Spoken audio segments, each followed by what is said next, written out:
So regulations are posted so that interested parties can comment on them and give feedback, which will be assisting the department in the final drafting. So I'm sure you would be of assistance to the department if those concerns are not properly addressed in regulation. But I just want to move to Mr. Wolford, because you said something very interesting. You said that the cost and quality of the payment system need to be reviewed. And I wonder if you could just let the committee know a little bit more specifically what your concerns would be in that regard, just in a nutshell. Sure. A pleasure to. From our perspective, what we're seeing is a system that is evolving very rapidly. We've seen new players come into the marketplace. We've got some of them here today. We've seen monoline banks issuing credit cards into Canada. We've seen a whole variety of new players come into the financial services marketplace, and the prospect is for more. Technology is touching this area, as members of the committee know very well. It's going to continue to reshape the way we do our financial affairs profoundly. The various services that are offered are being offered by different parties, and they're very different services. What we thought was the world for ABMs in 1996 is profoundly different today. And all of those changes going on are the reason why we think it's time to take a bit of a step back and just look at the whole range of things.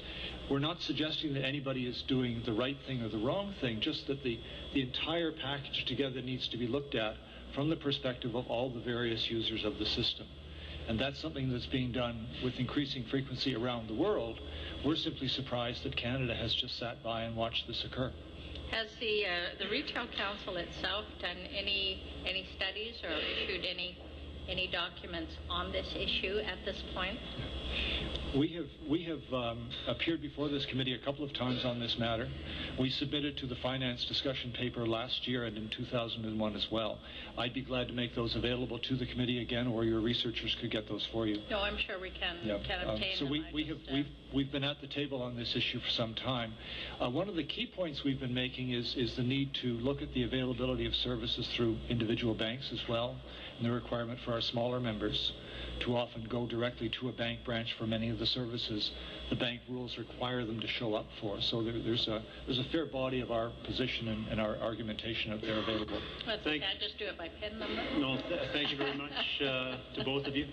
Mr. Soike, you alluded twice to the bank's ownership of payday lending companies. Which specific bank owns what payday lending agency, and to what degree? I wouldn't say that they own them, but and unfortunately I don't have the paperwork with me. I wasn't expecting to get too involved in that. But we are aware that TD has a reasonably large investment in the company who owns Money Mart, and I don't know if my colleague has it with him either, but and I'm sure I could provide it for you. But well, I was given a list of the 6 major banks, and I would say that I remember that at least 5 of them had a reasonable investment in payday lending.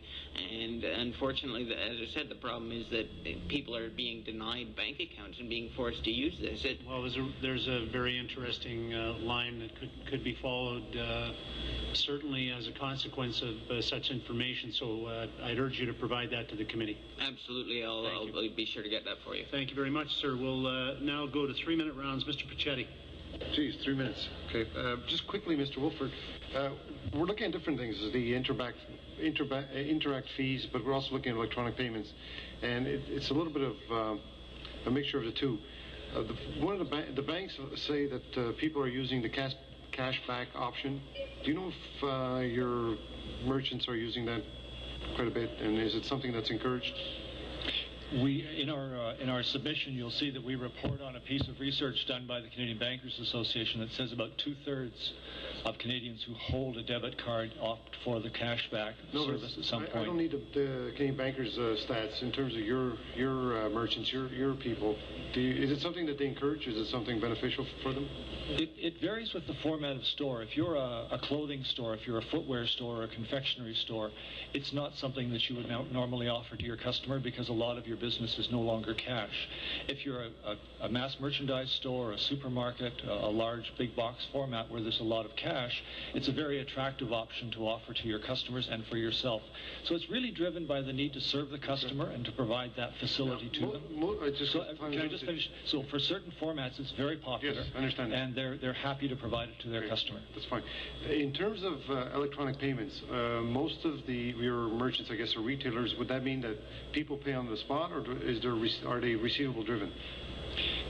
For most of our members, they're paid on the spot. It's about 50% debit, 25% credit, and 25% cash. And is there any problem in terms of getting the money into their account? Is there a 1 or 2 day turnaround, or is it over 5 to 10 days? One of the great advantages of the debit system is that it's virtually instant. That's one of the great features of debit, is that you're guaranteed payment. It's final, it's settled, and you know you have the cash. On the credit side, our small merchants can sometimes wait 2 or 3 days. And in a cash business like retail, that's very serious. Okay. Just quickly, Mr. Uzo, there's another service that's provided out there. It's email when you pay through the internet. Does that coincide with what type of business you do? What do they call PayNet or something like that? It's actually called the Interact Email Money Transfer Service, and they use a thing called suspense accounting. So when one bank consumer pays at their bank, the other bank floats that suspense account and puts the money into the other person's account when he receives the money. So it looks instantaneous in real time, but from the way I understood the way it was set up is there's still an overnight batch process that actually does all the reconciliation. They just set up suspense accounts. And the other unfortunate part is they created this new system, but then they put in all these restrictions, and it's not really a viable product. In terms of your business, what happens? Where do you get your clients from? Like, why would somebody need your service? Couldn't somebody just access the internet directly, or just have a standing order? How does that? May I get my colleague to answer? I was just going to say, the statistics that Peter gave, that 25% of the payments were credit cards, 50% debit, and 25% cash, gives you some idea of what a online debit power is to an online retailer. So if you had a store that was credit card only, you'd be missing out on 75% of the sales. When UseMyBank is deployed into the marketplace, we have found that our online merchants, anywhere they are in the world, when they access our system, that their sales are 30 to 40% over and above what they're doing with Visa and MasterCard.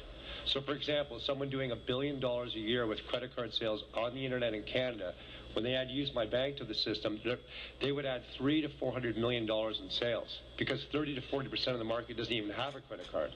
So this is a very, very powerful payment option, and everyone in this room who's a Canadian knows that Interact, just how powerful it is in the real world at point of sale. So you're an alternative to check writing? Yes, we are. Okay. Yeah, thank you very much. Thank you, we Mr. continue. Yeah, my pleasure, Mr. Pacetti. We'll continue. Nous continuons avec Monsieur Crête. Mr. Crête. Thank you, Mr. Chairman. Mr. Fulford, you talked about the need for in-depth reform of the whole payment system in Canada. Can you indicate 2 or 3 negative aspects of the fact that we have this delay, in your opinion? And secondly, what would be the main headings, the main principles that you would like